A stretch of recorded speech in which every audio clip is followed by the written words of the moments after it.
Hey everybody. I really wanted to share something that's going on in my life that's really cool. I get to be the substitute coach for my daughter's soccer team. She's 4 years old, and I'm super excited. I'm also kind of nervous. One of the kids is deaf, so I have to learn sign language. My wife's going to be there to help, but I'm still worried about it. If I get booted from the game, I'll let you know. Also, I'll never run ads on this show. I do this because I like history. If you like history and you want to support the show, and maybe help me in getting a better mic because the mic I'm using sucks, donate to the Patreon at THL420. I also wanted to share something that's kind of wild. So I live in the United States, and this current regime, it's causing a massive brain drain. People don't want to live here. People don't want to stay here. People don't want to visit. A whole bunch of smart, intelligent, bright young adults that wanted to get a good education in the United States. They're kicking out all the immigrants that are willing to work those jobs. And Americans refuse to work them. America is an expensive workforce, but we have a lot of employers that don't want to pay a livable wage. Mainly big farms and other stuff like that. Not too long ago, I seen an ad for blueberry pickers down in Louisiana for $11 an hour. All the research, all the innovation, all the stuff that makes America great is now going to go to other countries. And then last but not least, that's going to create less jobs and more automation. But read a book, open your eyes, pay attention to history. The rise of the right is not a good thing. I believe in basic human rights and the right to thrive. But let me ask you something. What would you do if a ghost army came out of the forest, didn't speak your language, and didn't give a fuck about your loyalties? And by the time you blinked, they had already burned your city to ash, turned your cathedral into a slaughterhouse, and rode off with your kids. Welcome to Subadai's ride. No mercy, no fucking politics, no negotiation. Just cold, mathematical, industrialized annihilation. You're not prepared for this one. I'm not prepared for this one. And guess what? Nobody in the West was prepared for this one either. Meet the war algorithm in human form. Subadai. He didn't have a silver spoon or a sacred bloodline. He was the son of a blacksmith, born into the hard-ass, bone-crushing conditions of Mongol life. And that right there is your first mistake if you're trying to understand this man. Subadai? He wasn't a commander. He was an operating system for global war. Genghis was the sword. Subadai was the code behind the blade. By the time he was done, 32 nations would be cursing his name. He wasn't loud. He sure as fuck wasn't flashy. He didn't need to be, because he always won.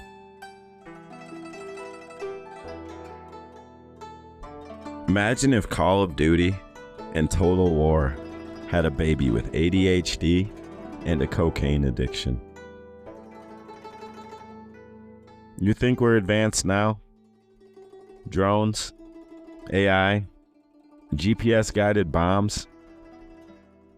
Subadai beat entire civilizations with spies, signals, smoke, and goddamn discipline. Imagine a guy who sends 10,000 troops in one direction as a distraction, while the real hit squad comes around the mountains 300 miles behind you and murders your king while you're eating breakfast. He invented data-driven warfare with zero internet and maximum brutality.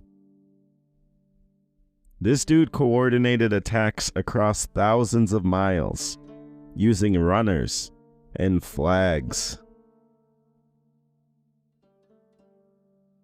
He was so efficient, he timed shit down to the hour. While Europe was still figuring out how to not shit themselves to death. He was Sun Tzu plus Rommel, plus a ghost in the machine. In the 1240s, Russia wasn't Russia yet. It was just a bunch of bitchy-ass city-states with princes more worried about each other than what was coming over the hill. And guess what was coming over that fucking hill? It was fucking Subadai. Now listen close, because this is where the myth dies. Subadai didn't just show up and invade. He fucking studied these people. He knew that the rivers froze in winter. He timed his assault for maximum freeze, so he could turn rivers into highways. Let me say that again. He used the goddamn frozen rivers like a fucking expressway. Modern generals are still reading manuals and getting thousands of their own soldiers killed. Subadai? That motherfucker was riding on ice, straight to your front door, with 1,000 archers per minute.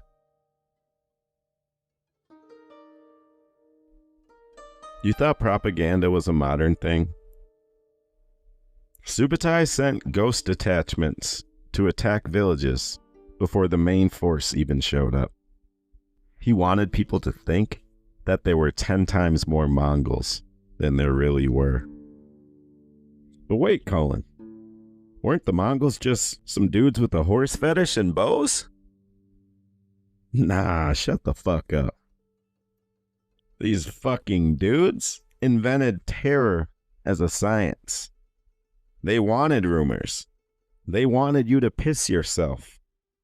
They used fear as a tactical weapon. You think the Mongols couldn't run psyops? They turned entire cities into urban legends. Remember Kiev? Yeah. That shit was here last week.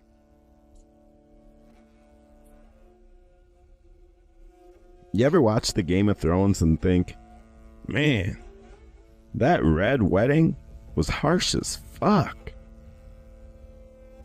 Now multiply that by 10 and make it real. Kiev wasn't just a city. It was a religious and political linchpin. Like if Rome and Jerusalem had a sad, cold baby, Subadai didn't care. He cracked the gates, built siege equipment from local forests, and turned that city into a massacre that echoed for centuries. Churches became execution halls. Clergy were strung up. The princes, tortured and enslaved. And the survivors, walked out barefoot and naked, with ashes raining down, and most of their family missing. And they still didn't know why it had happened.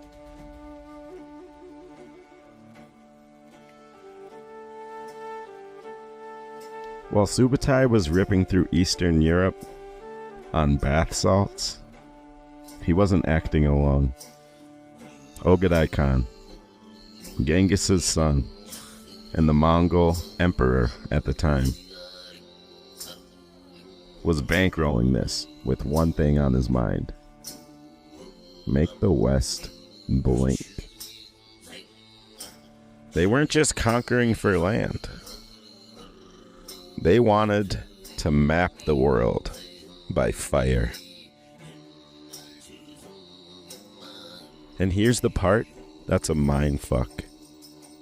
Subadai was already planning the next campaign while still murdering Poland and Hungary. Imagine if Eisenhower had planned D-Day while personally shooting Nazis in Tunisia and sending troops to Tokyo before Pearl Harbor ever happened. That's fucking Subadai. He was time traveling with tactics. Let's get something straight. Subadai would have loved Google Maps. He'd weaponize TikTok, hack your fridge, and launch drone horses. He'd make Mark Zuckerberg cry, Elon Musk bow down, and Putin die of a stress ulcer. But you want to know what makes this real? This shit's still happening, just with different tools. US drone strikes that kill kids at weddings and call it neutralizing threats. The distribution of aid in Gaza, where it might be a death sentence. China building digital credit systems and locking people in apartments. Israel bombing journalists while calling itself the most moral army. Russia flattening Mariupol and calling it liberation. Subadai didn't go away. We just put him in a suit, gave him stock options, and called it defense contracting. Ask yourself honestly, if you lived in Hungary in 1241 and saw the sky blacken with dust and arrows, would you stand your ground? Or would you run so fast your shoes caught fire? Because most of the people didn't fight. They froze. They waited for their church to save them. They prayed to a god they created. They hoped the Mongols were a myth. They were wrong. Now fast forward. What would you do today if a faceless algorithm decided your neighborhood was a hot zone?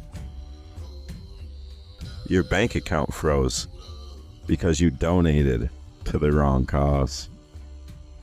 If your city got liquidated in the name of safety. That's the legacy. That's the Mongol blueprint. Control by terror. Govern by math. Collapse by silence.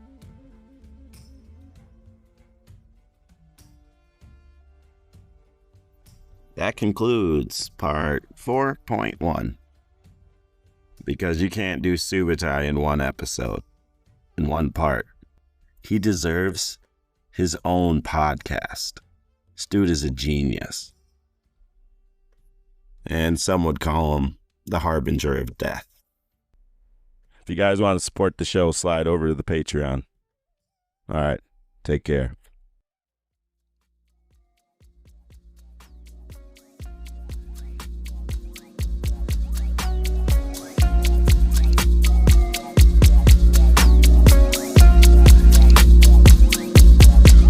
Wagwan man's ear now. Vision so eerily clear now. Strong contacts and I just spit facts, so they all want more of me here now. They love core when it's real loud. Minimum talk when I beat out. Not everyday cuts and jam, though your boy's got plans and I don't need features. Stop belling my phone if it ain't family business, Uber or the plug. Stop telling my dons cause we stay family through this music or the shots. I make tunes and your boy makes chunks. I spit flames and your boy talks flums. We had days in the rough, now the rough turns smooth in the rust and it feels so good. SPR running through my bloodline from time I've been the illest, just they never notice. Close ear to the tech, man's overly blessed, upgrade man stays in the focus. Back then it was reason with no real reason, these days I spray to get over. Back then I was making beats for the world and the world said, rough get colder. So I got colder, late folks and the beats got older. Bad YouTube vids got watched and I mean non-stop to the vibe got molded. Deep down in the PC folders, sounded the up next soldier. Had times when the dome felt overly gone, but the fire still burns in the moment. Trust. No way that I can't stop. The fire burns deep in my core.